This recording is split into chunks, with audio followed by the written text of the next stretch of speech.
dies. But just when the Shastra, when the dress becomes old, it's thrown away, and by God's grace you get another body. But it's going on. But actually this birth, death, old age and disease is going on in this life forever. It is a cycle. Birth is very painful. Death is also very painful. This is given in the scripture. We don't understand, we forget. Actually we are very forgetful.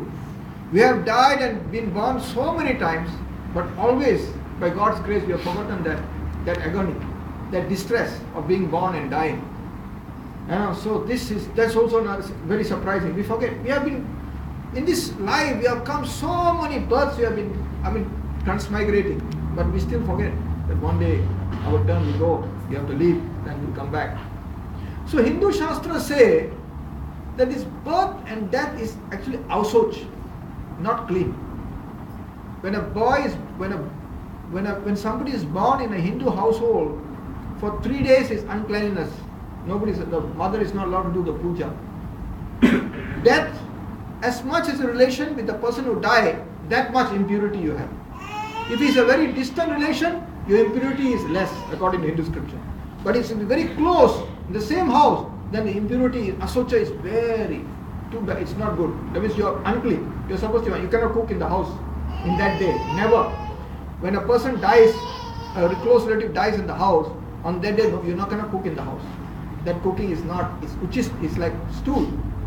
If you eat, you will not be purified. So what people do is, so this is in Hindu Shastra, it's called uncleanliness. So sometimes people ask, why uncleanliness? Some people from other countries, they don't know why is this unclean. Even if you see a dead body, you're supposed to take bath before you do anything in the house. Even if you go to a funeral, because it's impure, the thing is impure, the whole atmosphere is impure, after that you have to take bath. So this injunction, why is this injunction? Sometimes people are a little skeptical. Why is this? This is not so good. Why you say is unclean? So actually it is a fact. If you see all scriptures, that we are all sinners. Birth and death, we are going through a lot of sinful activities. We have come through sin, we are going to sin. So for the pure devotee, there is no question of asauch. When a Mahabhagavat passes away, just like Haridas Thakur, when he passed away, it was a different affair altogether. It was not asauch. There is Mahabhagavat, his body has no sin, there is no question of asauch, there is no question of unclean. But usually mortals, they are under the impact of sin. So that's why it's called unclean. The period is unclean. The dead body is supposed to be unclean. If you touch the dead body, you have to take bath. So now when the body dies, if the father dies, the elder son is supposed to do the rites. Why has he to do the rites? Because the soul, when he leaves the body, according to scripture, it is according to his karma. When he leaves, see, just like now I am hungry, then I go, I take some food to eat. Suddenly, today, some person suddenly leaves the body. You see, our body is consisted of 3 things. The outer external body is called the gross stool body, stula, gross body. It's made of all this earth, water, fire, 5 elements compose this body. This body which we see is composed of 5 elements. Water is there, fire is there, earth is there, air is there, and ether is there. Air we know air is there. When you call close, we can see the air coming out. Water is there, blood is water. And then earth is also there, flesh is earth. So this is actually composed of 5 elements. Sometimes they say 3 dhatu. So now these elements, but out of that there is also the astral body. It's called the mind, intelligence and false ego. This is called the astral body. So when this gross body dies, the astral body can never die. So as soon as you die, what happens? Immediately you find out, hey, I don't have this body anymore. But you are present. So that's why when a person dies, the first thing you do is you put some food on the side. Because he's immediately hungry. He says, I have lost my body, I need something to eat. Then he's desperate, he wants to eat something. So that's why Shastra say, when the body is dead, nobody should cry in front of the body. They shouldn't cry. Why? Because the person, he is desperate, he is so hungry and thirsty, he has lost his body, he wants to eat and drink something. So when he sees the person crying, he will drink the tears from the person's face. He is so hungry and thirsty. He is desperate. So that's why the Shastra said, don't ever cry in front of a body. He is not supposed to mourn in front of a dead body. It is true that whatever Shastra says is actually true. So what we do is, we offer pinda. The Hindus are very smart. See, actually when the body dies, not only he sees himself there, he can see other living entities also. In the earth, in these elements, this is called elementals. We cannot see them, but they are there. They are good elementals, they are bad elementals. Actually when you offer food also, you pour the conch shell water and you do mantra. Why do you do that? That is to prevent the elementals from eating the food before it is offered to God. Sometimes you put ghee, you put the conch shell water. Why do you have to do all that? We purify that, because as soon as the conch shell water is poured in the food, the elementals can't touch it and disturb it. It is there. So that's why when you do offering, you always make it very clean. You put some conch shell water, wipe the very clean, because all these dirty elements are there. The elementals which you cannot see, and they will eat the food before the Lord eats it, and then the food is contaminated. That's why when you eat, it's not prasadam. It's the food of some ghosts you're eating. And then the mind becomes contaminated. I say, what? I'm eating prasadam every day, but my mind is getting all sorts of nonsense. So this way you have to be careful. Prasadam, you have to be you have to very neatly, cleanly, you have to put conch shell water. So similarly, when the person dies, the Hindus have an arrangement of appeasing these elementals. They are called the 11 pinda offerings. So they have, as you can see, this is called smarta. The dead body dies, they face him. Then you can see they put they put some food in the hand of the dead man. Another food in another place. That is for the elementals, for the ghost. So that they don't disturb this. So like that, the Hindu Shastras are very accurate. They know what's happening exactly, which we don't know. We think, what is all these rites? But these rites have a meaning. The meaning is that they are appeasing the elementals, so the elementals don't disturb the body. They can come in. This happened in Bengal once. The body was lying like that, So all this, it's dead body. They took it to the graveyard actually in Hindu they burned the body. This happened really. One of Prabhupada's disciples, it happened. See, he was a disciple of Prabhupada. The story from the Gaudiya Math is a very famous story. It was written in the Gaudiya in Bangla. So he was a disciple of Prabhupada. Then what happened? He was a disciple and he was quite a good disciple. Then after that he left and he went into some Maya, He became he went into some not so good activities and all that. He went to his house and he was not practicing at all. So actually one day he died, some heart attack or something he died. So the relatives all there, this man is dead. It's about 55, 50 odd, he was not so old. So they all brought him to the cemetery because he was dead, pronounced dead. They brought him to the cemetery for cremation, burning. So burning, so the few pujaris were there, they called the Brahmin pujaris, they do the burning. Suddenly this man got up like this. The dead body woke up. So in India, this happens sometimes. If the dead body, if the thing is not done right, the ghost enter and the body will wake up.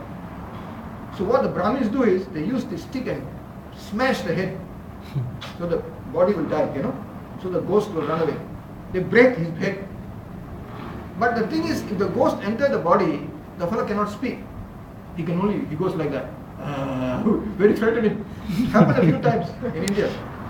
They did some wrong procedure. They brought him to the funeral and the ghost entered the body and immediately the fellow woke up like that. All ran away. But this Brahmin priest, he took the stick and smashed the fellow. And the fellow dead. Until he died. Because the ghost entered. So this happens. So they thought this has same thing. So they all came with the stick. Then this man said, don't beat me, I'm alive, don't kill me. Okay, then they all, this man is not a ghost, he can speak. They came to beat him, but then when he started speaking, he stopped. Are you the same person? He said, yes, I am the same person, don't kill me. So they all came, what happened? We thought you were dead. Then he said, yes, I went to Yamalo. He said, as soon as I went to Yamalo, I was carried out by some people, horrible looking people took me to Yama. And I was so frightened, he said. I met this person, he was like a very huge person, very grave, stern face. He looked at me like that. I was shivering, trembling in front of him. Then he asked me, who is your guru? He asked me like that. I said, Srila Prabhupada, you are the disciple of such a great guru and you did all these things, these nonsense activities? That man, Yamaraj, was speaking to him. But since you have taken your initiation from such a great guru, I give you another chance. Go back, if not you are supposed to go to hell. But because you have taken initiation from such a great pure Mahatma, you are excused. Now you go back and don't make the same mistake. And that's all he said. And immediately he was back, he woke up. And he saw these people coming to beat him. You know? And they all couldn't believe. He said, it's true. I met Yamaraj, he said. I died. I met Yamaraj and Yamaraj gave me another chance. So as soon as they went back to his house, he became like a very pakka devotee. Was chanting all the time and very much saying, Prabhupada, you save me, Prabhupada, you save me, like this. He became really very staunch devotee, Then he passed away nicely. So it is happens. So this thing is not false. So when they bring the body, so this is a true story, what happened. So when the body dies, according to the karma that is in store for him, he goes away. Of course, Shastra say according to your whatever you did. So we have to be very careful. We have got a guru. We all can make mistakes because as even Christian people say, we have got this material body. We have got this wicked mind which have accumulated from so many births. This mind has not been with us for one birth. It has been here for many, many births. It has got all these impressions in the mind that contains so much nonsense there, which has been kept and stored there, you don't even know. It comes out sometime. This mind, it has knowledge of all the previous, 100 births previous, he has knowledge actually. A real yogi, he can understand who was he before, who was previous life before. But by God's grace, most ordinary people, they don't understand, only know this life. So it contains a lot of bad impressions. So it is very easy to fall into Maya. Because we are contaminated from so many births. Actually, it is difficult to take spiritual life. It's easy to do all the nonsense because we are acclimatized to do nonsense. Unless you've got a pure karma, a Brahmin birth, born in a devotee family, you have samskar. Otherwise, ordinary people, they are more for nonsense, for doing nonsensical activities. It's there, the urge, the tendency is direct. It is normal. It's called normal in ordinary society, but it's abnormal in God's society. So like that, so the dead body, it is going according. Now it's a very interesting story. I refer to the Srimad Bhagavatam regarding what happens about a dead body. What is our true feeling when a body dies? That pramanam, the evidence is in Bhagavatam. I ask you to recollect the 6th canto, the story of Chitraketu. That pramanam, the evidence is in the Bhagavatam. Chitraketu was a very great king. He was a very great king. He had a lot of wives. He wanted a son. He wanted a progeny very badly. He couldn't get. Somehow with the blessing of Saint Narada and Anjira Rishi, they blessed him and said, okay, your son will be born to you. So the wife, one of his wives gave birth to a child. So this Chitraketu, he was wanting progeny. He was wanting a child very badly. When he got a child, he was so happy. But as soon as he got the child, the other wives became very jealous and envious of this wife who got the child. So they all plotted against her. So one day what they did, they poisoned the child. So they killed the child, and Chitraketu came, he saw his child dead. He couldn't bear his sorrow because he wanted this child, and this child, when he saw the child and the child was born, and after some time the child was poisoned, he couldn't take it. He started crying, hey God, why do you do this to me? He was crying, he was in so much lamentation that Narada and Anjira came again and said, hey Chitraketu, why are you lamenting in such a manner? He said, look what happened, you gave me this blessing and now the child is dead. I can't take it, it's better I die, What I wanted this progeny and now the progeny is dead. My child, I wanted to see my child dead. So what happened? Then Narada said, okay, don't worry. I will bring your child back to life. So Narada, the dead child, this has been done in even Christ and Bible and different people, they have done this. Even some Jandavi Mata also raised some people from dead. Many Vaishnavas have done that. So This is nothing for Narada Muni. He went and, it's in the Bhagavatam, he went and told the child, hey child, come, wake up. You still have some more life in you have actually some more life to enjoy in this world. Come back, become the prince of this country and make your father happy.